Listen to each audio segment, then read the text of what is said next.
NEET के लिए NTA ने ऑफिशियल आंसर की जारी की है और उसी के साथ में बच्चों की धड़कनें भी बढ़ने लगी हैं कि कौन डॉक्टर बनने वाला है और कौन इस रेस में पिछड़ जाएगा। क्योंकि जब सालों की जो मेहनत है वो जब रिजल्ट के रूप में तब्दील होती है तो धड़कनें बढ़ना लाजमी है।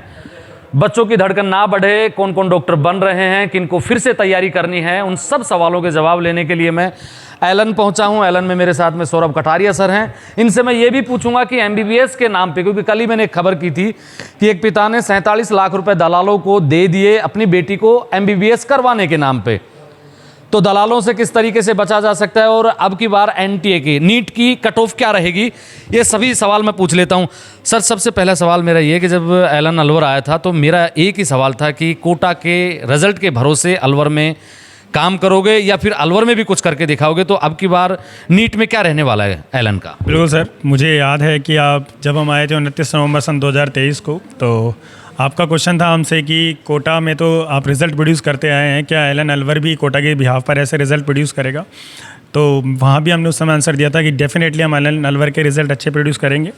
और अभी जो आंसर की आई है उसके बिहाफ पर अगर हम बोलें तो हम 13 से 14 बच्चे ऐसे हैं जिनको अच्छे गवर्नमेंट कॉलेज में एडमिशन के संभावनाएं व्यक्त की जा रही हैं। 13 से 14 बच्चों का सिलेक्शन मान के चलें एलन अलवर से? या 13 से 14 बच्चे ऐसे हैं जिनका गवर्नमेंट कॉलेज में, अच्छे गवर्नमेंट कॉलेज में एडमिशन। श्योर हैं आप? या मैं श्योर हूँ, 101% श्योर है हम लोग। कितना अब मेरा दूसरा सवाल कि बच्चों की जो धड़कनें बढ़ी हुई हैं पेरेंट्स का, क्योंकि बहुत पैसा लगता है, बहुत मेहनत लगती है, रात रात भर पढ़ाई करनी पड़ती है, कट ऑफ क्या जा सकती है?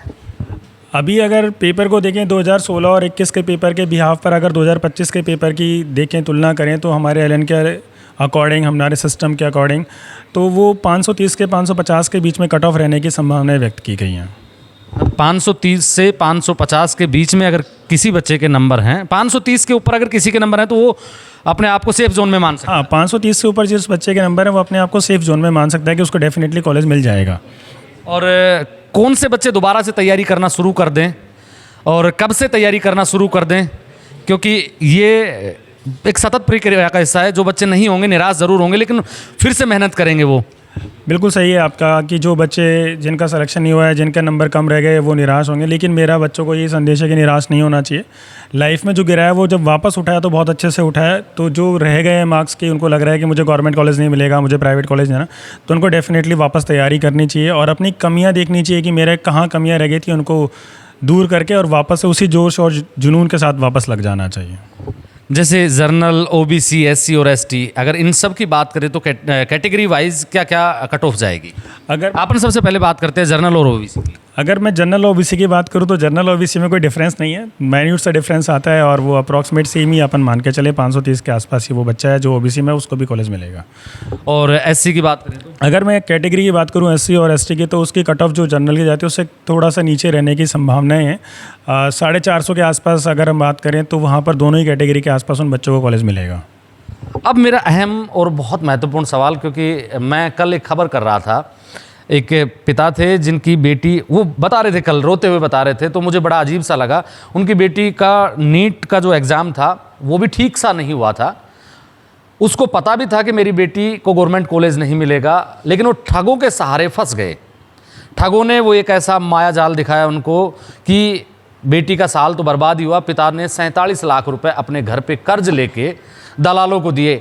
इन ठगों से किस तरीके से बचा जा सकता है? क्या आपकी जो कोचिंग है वो इस तरीके की काउंसलिंग करती है, बताती है, बच्चों को गाइड करती है कि ठगों से कैसे बचें? ये बिल्कुल सही सवाल है। इसके शुरुआत ऐसे है कि भाई हर पेरेंट्स का एक सपना होता है कि उनका बच्चा अच्छे कॉलेज से डॉक्टर बने। अब पेरेंट्स सपना देखता है कि बच्चे को एक अच्छे कॉलेज से एमबीबीएस कराना है, तो वो हर एक जो उससे कोशिश बनती है वो सब करता है। अगर कोई पेरेंट्स किसी भी प्राइवेट काउंसलर से काउंसलिंग कराते हैं तो हमारी तरफ से एक सजेशन है कि उसको एक बार इंस्टीट्यूट में ज़रूर विज़िट कर लेना चाहिए कि मुझे इस तरह से काउंसलिंग के लिए बोला गया है।